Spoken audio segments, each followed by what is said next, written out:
वाहिगुरु जी का खालसा, वाहिगुरु जी की फतेह। प्यारे दोस्तों, मैं आपका साथी इंद्रजीत सिंह परिवहन पंचायत से आज फिर एक नई चर्चा के साथ आपके साथ रूबरू हो रहा हूं।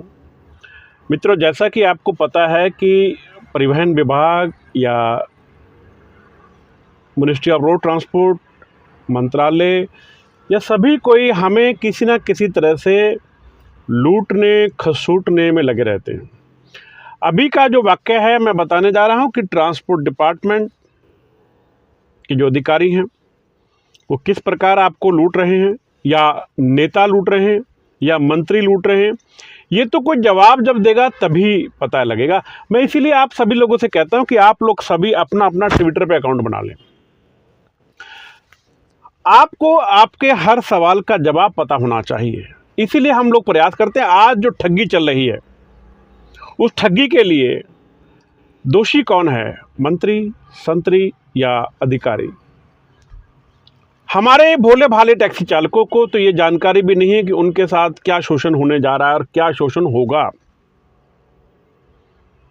जिनके साथ घटना घटती है वो बेचारा रोता पीटता, सिर पटकता हुआ लोगों से कर्जा लेकर अपना काम करके चला जाता है।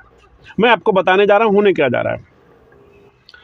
सबसे पहले तो आपको एक छोटी सी चीज के ऊपर बांध दिया इन्होंने। एक अपॉइंटमेंट के लिए इन्होंने बात कर दी, जो कि बिना वजह आपको डिस्टर्ब करने वाली बात है। अपॉइंटमेंट लेना मतलब यह है कि आप उस तारीख पे बंधे गए। ये डॉक्टर की अपॉइंटमेंट नहीं है कि उस समय आप गए, आपका तुरंत काम हो गया। आपको उससे पहले बहुत सी परीक्षाएं पास करनी पड़ती हैं। हाँ दोस्तों, परीक्षाएं ही तो हैं।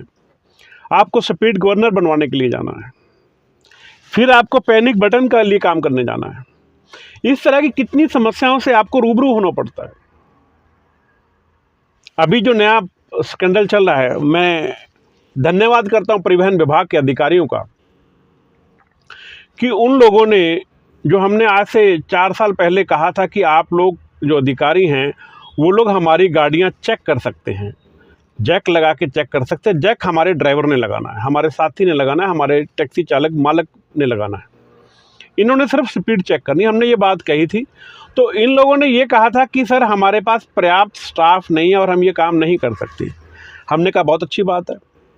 हमने बातचीत करके स्पीड गवर्नर की जो फीस है 500 रुपये करवा दी। लेकिन अभी परिवर्तन हुआ है। अभी स्पीड गवर्नर सर्टिफिकेट होने के बाद भी आपकी गाड़ियाँ चेक हो रही हैं। अगर आपकी गाड़ियाँ अभी चेक हो रही हैं तो फिर वो 500 रुपये का कागज़ किस काम का? वो कागज़ क्यों लिया जा रहा है? मैं आप सभी मित्रों से ये कहना चाहूँगा, मेरे मित्रों, आप लोग जहाँ फिल्मों में, अपनी राजनीतिक पार्टियों में और कितने ज़्यादा आप काम करते हैं वो आपको मुबारक। लेकिन अगर आप परिवहन टैक्सी का व्यवसाय करते हैं तो आप एक काम जरूर कीजिए। आप एक तो यूट्यूब अपना डाउनलोड कर लीजिए, सबके फ़ोन में होता है। उस पर आप वॉइस ऑफ ट्रांसपोर्ट को लाइक, शेयर और सब्सक्राइब कर लीजिए जितनी वीडियो आती हैं। नंबर 2, आप लोग जो ट्विटर, जिसको अब एक्स कर दिया गया है, उसको आप डाउनलोड करें और परिवहन पंच को फॉलो करें, और जितनी भी वीडियो या जो भी कमेंट आता है उसको आप लाइक और शेयर करें। आपकी ये ताकत ये सहमति दिलाती है कि आप इस अन्याय के विरुद्ध साथ खड़े हैं। प्रदर्शन, धरना, रैली करने में आपका समय खराब होता है और वहाँ पर भी आप अपनी ताकत दिखाने के लिए जाते हैं। अगर यही ताकत आप यहाँ लगा लें, अगर जो भी टैक्सी का व्यवसाय करता है, परिवहन का व्यवसाय करता है, चाहे वो घोड़ा गाड़ी चलाता है, चाहे वो ट्रक चलाता है, बस चलाता है, सबको ट्विटर पे आना चाहिए। नहीं आता तो आप यूट्यूब पे जाके सीख सकते हैं कैसे होता है। तो हुआ क्या है कि अभी इन लोगों ने अपने आप मैनुअल गाड़ी चेक करनी। तो हमने मंत्री महोदय से कहा कि श्रीमान जी, आपके विभाग ने हमारी बात मान ली और वो चेक कर रहे हैं, तो ये 500 रुपये का जो अभी आप दंड देते हैं हमारे को, और उस दंड के लिए मुझे द्वारका, ओखला, नोएडा, पता नहीं कहाँ कहाँ जाना पड़ता है, उससे मुझे मुक्ति दिलाई जाए। क्या आप इस बात से सहमत हैं? क्या आप चाहते हैं कि आपकी गाड़ी का स्पीड गवर्नर चेक ना हो? तो मेरे मित्रों, आप लोग क्या करें, आप लोग ट्विटर पर आ जाएं और इस वीडियो को इतना फैला दें कि कोई भी साथी अगर वहाँ बुराड़ी में जाता है और स्पीड गवर्नर लेके जाता है तो वो जैक ना लगाए, और वहाँ पर विरोध दर्ज कराए कि या तो मेरी गाड़ी का आप जैक लगा के काम कीजिए, तो फिर ये स्पीड गवर्नर का कागज़ मुझे वापस कर दीजिए। इतना मात्र कर देने से आपको स्पीड गवर्नर से मुक्ति मिल जाएगी दोस्तों। अब ये काम तो आपने करना है, ये इंद्रजीत नहीं कर सकता। इंद्रजीत ने तो मैसेज दे दिया आपको,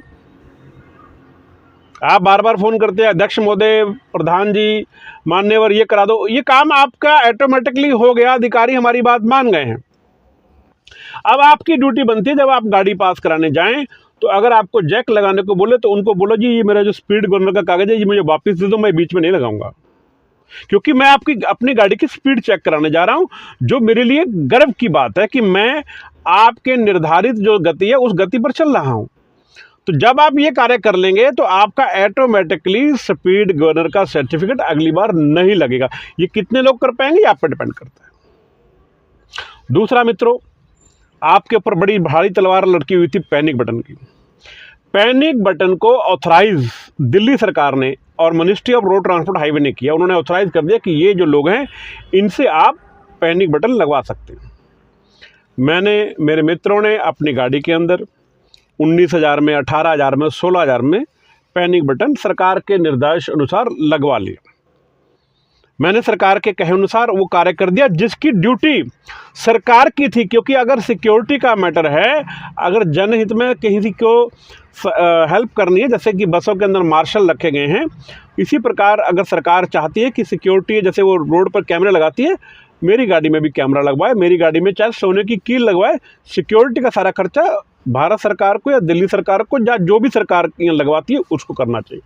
मैंने फिर भी, क्योंकि हमारे जो चालक हैं ना, ट्रांसपोर्ट के लोग बड़े दिल वाले हैं, कोई छोटे दिल वाला तो कर ही नहीं सकता, क्योंकि जब उसकी दुकान महीने के लिए बंद कर दी जाती है कि नहीं आप एक महीना गाड़ी नहीं चलाओगे, तो उसका दिल ही है जो गाड़ी खड़ी घर पे करके और रोज़ देखता है कि 1800 रुपये रोज़ मैं पल्ले से दान कर रहा हूँ। तो हमारे साथियों ने सरकार की बात को मानते हुए कि चलो हम 19,000 रुपये जहाँ इतना किया इतना और दे देते हैं। एक बात बोलूं मित्रों, 19 रुपये किसी सरकारी अधिकारी की जेब से आप निकलवा के दिखा दें कि वो अपने विभाग को दान भी कर दे, तो 5 रुपया जब उनका कटता है ना किसी सहायता के लिए, वो तड़प उठते हैं, हाय 5 रुपये कट गए हमारे, और आपसे इतने इतने पैसे। चलो वो बात हो गई, हमने 19,000 लगवा दिया।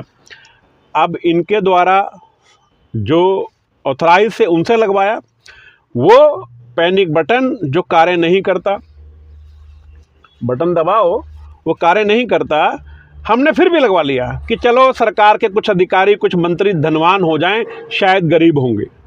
जी दोस्तों, बिल्कुल सही कहा, शायद वो गरीब होंगे तो कुछ पैसा उन पे और चला जाए, हम लोग दानवीर कर्ण हैं, तो हमने उनको दे दिया। अब वो काम नहीं करता, हमने लगवा लिया। अब क्या हुआ, 2 साल बाद में गाड़ी लेके अब गया, देखा तो वो कंपनी भाग गई। ऑटो कैफ है, संसुई है, ABC, पता नहीं कितनी कंपनी, वो भाग गई, सरकार को भी पता भाग गई। अब मैं 19,000 दोबारा खर्च करूं?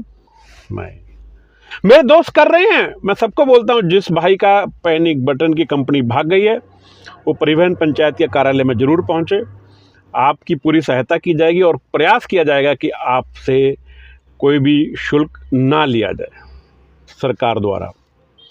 हमने सरकार से ये कहा कि अगर आपने किसी को लाइसेंस दिया है और नारी सुरक्षा को लेकर दिया है तो बड़ी महत्वपूर्ण बात है, किसी को कमाने के लिए नहीं दिया, आपके पास उनका सारा डाटा है, सारा प्रोफाइल है, आप उनके खिलाफ मुकदमा करो, उनको जुर्माना करो और उनसे वापस मंगाओ, और हमारी गाड़ी में जो हमारा भाग गया है उसकी भरपाई के लिए सारे कार्य करें। अब ये कार्य तो भाई आप लोग के सहयोग से हो पाएगा ना। वो कहते हैं कि भाई आपको क्या दिक्कत है, आपकी गाड़ी में तो नहीं लगा हुआ, आपकी गाड़ी का तो यहाँ बैठा हुआ है, वो दे रहा है, आपके कहने पे हमने ये भी कर दिया। देखो हमने क्या किया, हम लगातार इस काम के ऊपर 4 साल से लगे हुए हैं। हमने क्या किया, अभी आपकी डिम्स की जो फीस लगती है 2830 रुपये, वो आज और कल में माफ़ होने वाली है, उसकी फ़ाइल चल रही है काफ़ी दिन से।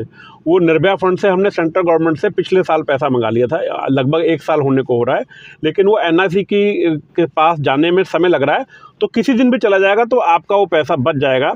और जिन गाड़ियों की ऑनलाइन अभी शो कर रही है और जिन भाइयों ने पैनिक बटन लगा रखा उनका ऑनलाइन शो नहीं कर रहा और वो कंपनियां है, वो उनसे अपना ऑनलाइन चालू करवाएं, और जब उनकी पासिंग आएगी तो उनको कहीं जाने की ज़रूरत नहीं है, वो लोग अपने घर बैठे अपने मोबाइल से, अपने लैपटॉप से उसको रिचार्ज कर सकते हैं। किसी कंपनी में जाके 3 दिन खुलवाने की ज़रूरत नहीं है आपको। ये व्यवस्था परिवहन पंचायत ने कर दी है। हम लोग सभी कर सकते हैं जब तक आप हमारा सहयोग करेंगे, अकेले तो हम कुछ नहीं कर पाएंगे ना मित्रों। तो अभी आपने क्या करना है, जिन भाइयों के पास स्पीड गवर्नर का कागज़ है वो बुराड़ी में जाते हैं, उनको अगर जैक लगाने को कहा जाता है तो जैक ज़रूर लगाइए, लेकिन पहले अपना कागज़ मांग लीजिए। तो उनको कहिए कि जी मैं कागज़ लेके फाड़ रहा हूँ, क्योंकि आपने गाड़ी चेक करनी है तो हमें खुशी है, और उनको धन्यवाद दो कि आपने बड़ा अच्छा काम किया, सल्यूट है आपको, आपने हमारे जो बाहर 500 लगे थे अगली बार नहीं लगेंगे, मैं आपका धन्यवाद करता हूं। तो एक तो ये शुरुआत हो जाएगी आपके स्पीड गन बचने की। दूसरा, जो कंपनियां भाग गई हैं वो भारत सरकार का, दिल्ली सरकार का और जो अन्य राज्य की सरकारें, उनका दायित्व बनता है, उसका पैसा वो दें और उनका पैसा वही देंगे। सिर्फ आप लोगों ने थोड़ा सा मजबूत होना है, नया नहीं लगवाना। दूसरा, मेरे मित्रों, मैं आप सभी से ये जानना चाहता हूँ, क्या आप एक्स शोरूम प्राइस पर गाड़ी ले सकते? जैसे 10 लाख रुपए की गाड़ी है मान लीजिए, उसके ऊपर इंश्योरेंस है, उसके ऊपर डीटीओ आरटीओ खर्चा है, वो सारा खर्चा आप अपने आप करें, आपको किसी दलाल के पास ना जाना पड़े, और शोरूम में कोई एसेसरी नहीं लेनी आपने। ये परिवहन पंचायत आपके लिए एक प्रोग्राम बना के चल रहा है। जिस किसी भाई को गाड़ी लेनी हो वो हमसे संपर्क कर सकता है, सिर्फ एक्स शोरूम पे उसको गाड़ी मिलेगी। आप लोग थोड़ा सा प्रयास करेंगे, आपकी जीत होगी। अकेला अकेला अकेला अगर आप चलेंगे तो सिवाय नुकसान के और कुछ नहीं होने वाला। तो आशा करता हूँ मेरी इन बातों से सहमत हैं। ट्विटर पे आप सभी लोग जाएं और जाकर परिवहन पंच को फॉलो करें, और यूट्यूब जितने भी मेरे मित्र देख रहे हैं वो रोज़ कम से कम 200 लोगों को यूट्यूब का सब्सक्राइब कराएं, जिससे उनको सारी सूचनाएं समय पर मिलती जाएं। अगर किसी का 1 रुपया आपने बचा दिया तो आप अपने आप को सोचेंगे कि मैंने अपने ट्रेड के लिए एक ईंट रख दी है अपनी दीवार को मजबूत करने के लिए। आशा करता हूँ मेरी बात से आप सहमत होंगे। वाहिगुरू जी का खालसा, वाहिगुरू जी की फतेह।